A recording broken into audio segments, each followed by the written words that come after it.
আরাধ্য দেবতার উপাসনা আমরা সবাই করে থাকি। সবাই চাই যে আমাদের প্রার্থনা যেন ঈশ্বরের কাছে পৌঁছে। কিন্তু পুজো করার সময় চোখে জল আসা, হাই ওঠা এবং কখনো কখনো ঘুম পেয়ে যাওয়া, এরকম নানান রকমের ঘটনা আমাদের সাথে ঘটতে থাকে। ঘটনাগুলো ঘটার অর্থই বা কী এবং আমাদের প্রার্থনা ঈশ্বরের কাছে পৌঁছালো কি না, এই নিয়ে আমাদের আজকের ভিডিও। আমি আপনাদের কাছে একটাই অনুরোধ করব, মনোযোগ দিয়ে ভিডিওটি সম্পূর্ণরূপে দেখবেন। নমস্কার প্রিয় বন্ধুরা, সিআর মোটিভেশন চ্যানেলে আপনাদের সবাইকে স্বাগত। চলুন তাহলে শুরু করা যাক আজকের এই ভিডিও। হিন্দু ধর্মে বিভিন্ন দেবদেবীর উল্লেখ রয়েছে। শিব, কৃষ্ণ, গণেশ, দুর্গা, কালী, লক্ষ্মী, সরস্বতী সহ 33 কোটি দেবতার কথা পাওয়া যায় সনাতন ধর্মে। তবে সবার আরাধ্য দেবতা আলাদা আলাদা। পুজো করার সময় আমরা সবাই নিজেদের প্রার্থনা ভগবানের কাছে পৌঁছে দিতে চাই। তবে সবসময় কি আমাদের প্রার্থনা ঈশ্বরের কাছে পৌঁছয়? সবসময় কি তিনি আমাদের পুজো গ্রহণ করেন? ভগবান আমাদের পুজো গ্রহণ করলেন কি না, তার কাছে আমাদের পুজো পৌঁছালো কি না, তা বোঝার নির্দিষ্ট উপায় রয়েছে বলে শাস্ত্র জানাচ্ছে। একটু খেয়াল করলে দেখবেন যে পূজার সময় কিছু কিছু ঘটনা আমাদের সঙ্গে অনেক সময় ঘটে। এইসব ঘটনার কোনোটি শুভ এবং কোনোটি অশুভ ইঙ্গিত করে।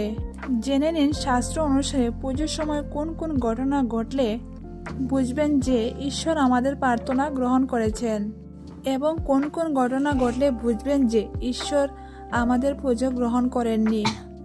আপনার আরাধনা সফল হলো কিনা তা এই ইঙ্গিতগুলির মাধ্যমে বুঝতে পারবেন। পুজোর সময় শুভ ঘটনা।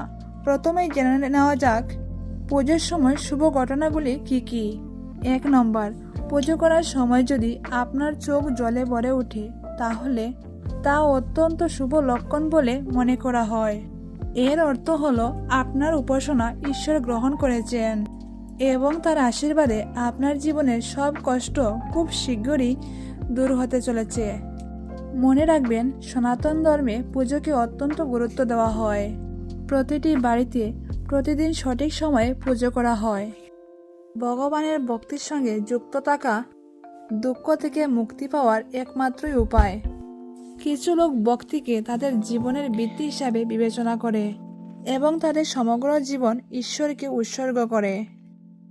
ভক্তির পথ খুবই কঠিন, কিন্তু তার অনুভূতি সবচেয়ে সুন্দর। যে ব্যক্তির চোখে এই ভক্তির উদয় হয় এবং পুজো করার সময় প্রায়শই চোখের জল আসে, এটি শাস্ত্র অনুযায়ী পরিষ্কার মনের লক্ষণ। এই সময়ে আপনার বোঝা উচিত যে আপনি আপনার মনের মধ্যে বিরাজমান অশুভ শক্তিকে জয় করেছেন। 2 নম্বর, পুজোর সময় প্রদীপের শিখা যদি সোজা জ্বলতে থাকে তাহলে বুঝবেন যে ঈশ্বর আপনার উপর তুষ্ট হয়েছেন এবং আপনার পুজো তিনি গ্রহণ করেছেন। 3 নম্বর, পূজার সময় যদি ঈশ্বরকে নিবেদিত ফুল আপনার কাছে এসে পড়ে তাহলে বুঝবেন ঈশ্বর আপনার পুজো গ্রহণ করেছেন এবং ওই ফুল আশীর্বাদ হিসাবে আপনাকে দিয়েছেন। এবার চলুন জেনে নেওয়া যাক পুজোর সময় কিছু অশুভ ঘটনা। পুজো চলাকালীন বা পুজোর প্রস্তুতি করার যদি হাত পুড়ে যায়। পুজো চলাকালীন বা পুজোর প্রস্তুতি করার সময় যদি কোনোভাবে আপনার হাত পুড়ে যায় তাহলে তা অশুভ হিসাবে মনে করা হয়। প্রদীপ জ্বালাতে গিয়ে, আরতি করতে গিয়ে বা ভোগ রাঁধতে গিয়ে কখনো কোনোভাবে পুজোর কাজে হাত পুড়ে গেলে বুঝবেন আপনার কোথাও ভুল হয়েছে, আর সেই কারণে ঈশ্বর আপনার প্রার্থনা গ্রহণ করেননি।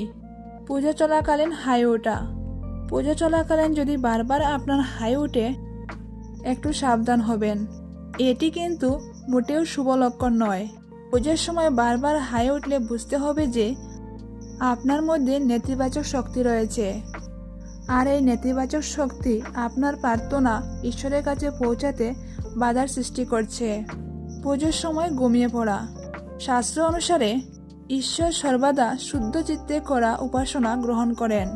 পুজো করার সময় যদি কোনো ব্যক্তি ঘুমিয়ে পড়েন তার মানে সেই ব্যক্তির মনে দ্বিগুণ চিন্তা ভাবনা সক্রিয় থাকে। তার মনে নানা ধরনের চিন্তা আসছে, আপনি যদি বিঘ্নিত অবস্থায় ঈশ্বরের উপাসনা করেন তবে আপনি ঘুমিয়ে পড়তে শুরু করেন। তাই ঈশ্বরের যখন উপাসনা করবেন সমস্ত চিন্তা থেকে মুক্ত হয়ে ঈশ্বরের উপাসনা করবেন।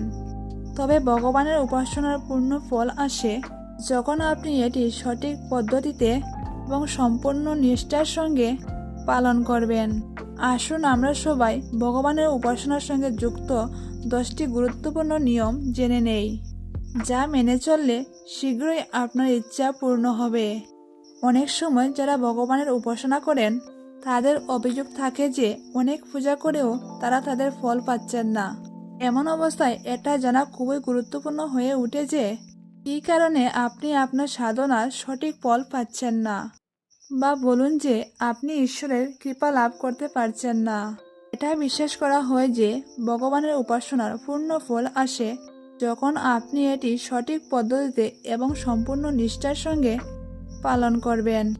আসুন তাহলে আমরা ভগবানের উপাসনার সঙ্গে যুক্ত 10টি গুরুত্বপূর্ণ নিয়ম জেনে নেই, যা মেনে চললে আপনার ইচ্ছা সম্পূর্ণরূপে পূর্ণ হবে। 1 নম্বর, ভগবানের উপাসনার সবচেয়ে গুরুত্বপূর্ণ নিয়ম হল আমাদের সর্বদা ভক্তি ও শুদ্ধ চিত্তে তার উপাসনা করা উচিত। 2 নম্বর, ঈশ্বরের উপাসনা সঠিক পথে এবং সঠিক জায়গায় করা উচিত। বাস্তু অনুসারে বাড়ির পুজোর স্থান সর্বদা উত্তর এবং পূর্ব কোণে হওয়া উচিত এবং পুজো করার সময় আমাদের মুখ পূর্ব দিকে হওয়া উচিত।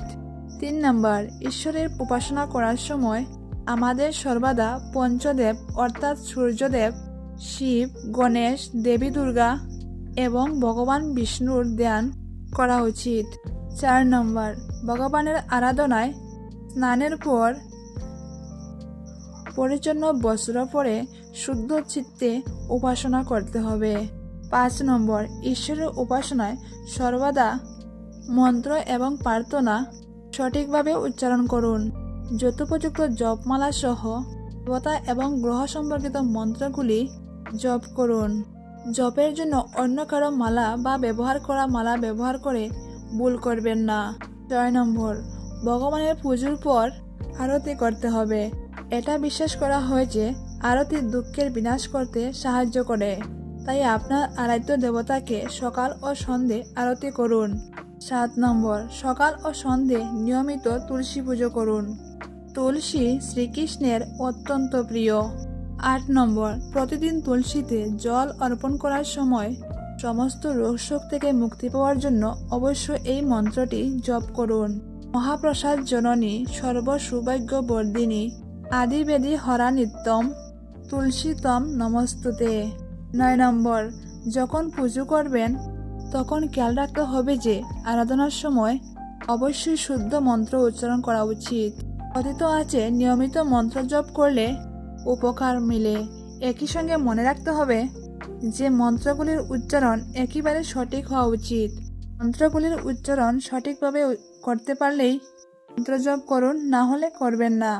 10 নম্বর, বিশেষ করে মাথায় রাখা উচিত পুজো করার পর অবশ্যই আসন তুলে রেখে দিন। পুজো করার পর আসন ফেলে রাখবেন না। আজকের মতো ভিডিওটি এখানেই শেষ করলাম। আশা করি আপনাদের ভালো লেগেছে।